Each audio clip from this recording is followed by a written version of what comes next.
On April 17, 1975, the communist Khmer Rouge took control of Phnom Penh, the capital of Cambodia.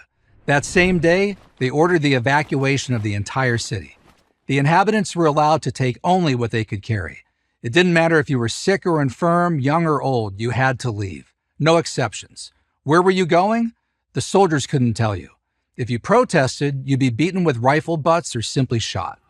The Khmer Rouge had a slogan for troublesome people: to keep you is no profit, to destroy you is no loss.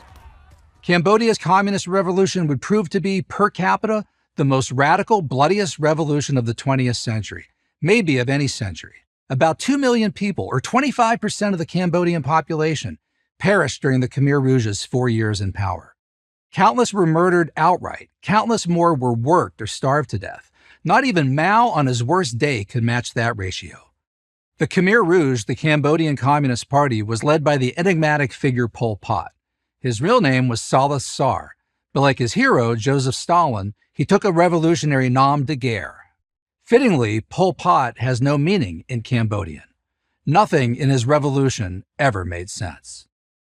He was born on May 19, 1925, the eighth of 9 children.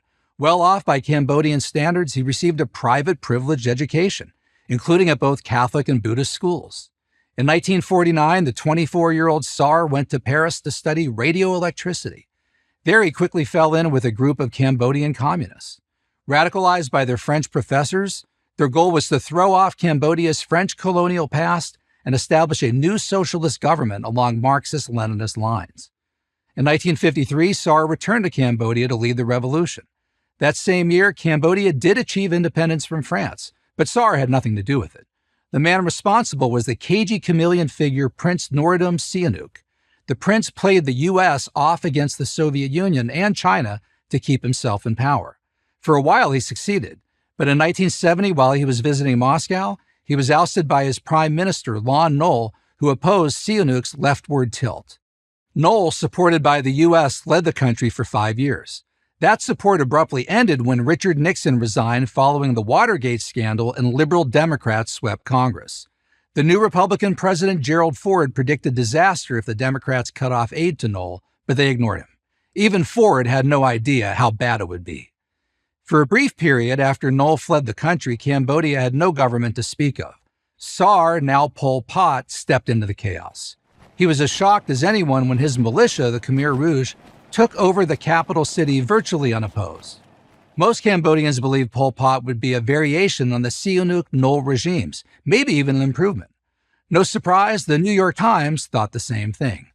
Correspondent Sidney Schanberg wrote 4 days before the Khmer Rouge took over that wars nourish brutality and sadism, but it would be tendentious to forecast such abnormal behavior as a national policy under a communist government. Of course, the New York Times thought Castro would be great for Cuba. Instant utopia, not tomorrow, today. That was Pol Pot's fever dream. And that could only happen if everything from the old world, the world the day before the revolution, was wiped away. Everything. Money, mail, markets, music, law courts, property, newspapers, sports, cosmetics, even toys were banned. The human being as an individual, marriage, the family, all simply erased. Even the calendar was reset. 1975 was declared the year zero. Thus, Pol Pot hurled Cambodia backwards into a new dark age. Cars, including Mercedes and other luxury vehicles, writes one Pol Pot biographer, were cut in two by village blacksmiths. The metal was melted down to make plowshares.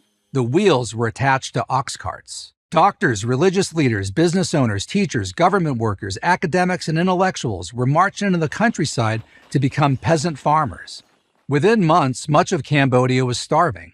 Bo Meng's story is typical. He lost 6 siblings and his father in Pol Pot's killing fields, where a bowl of watery rice or a spoonful of corn kernels served as a family meal. In classic communist fashion, Pol Pot blamed famine and the breakdown of Cambodian society on the parasites, the counter-revolutionaries. For them, Pol Pot built over 100 concentration camps, death camps really, where prisoners were subject to hideous tortures before being executed. While the world remained largely ignorant of Pol Pot's atrocities, he had cut the country off from all external communication. Horror stories began to seep out.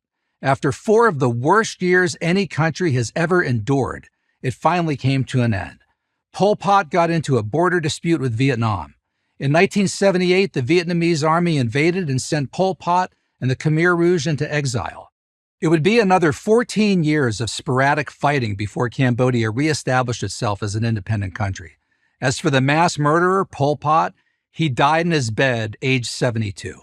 He never acknowledged he had done anything wrong. The evil never do. I'm Paul Kengor, professor of political science at Grove City College and editor of the American Spectator for Prager University.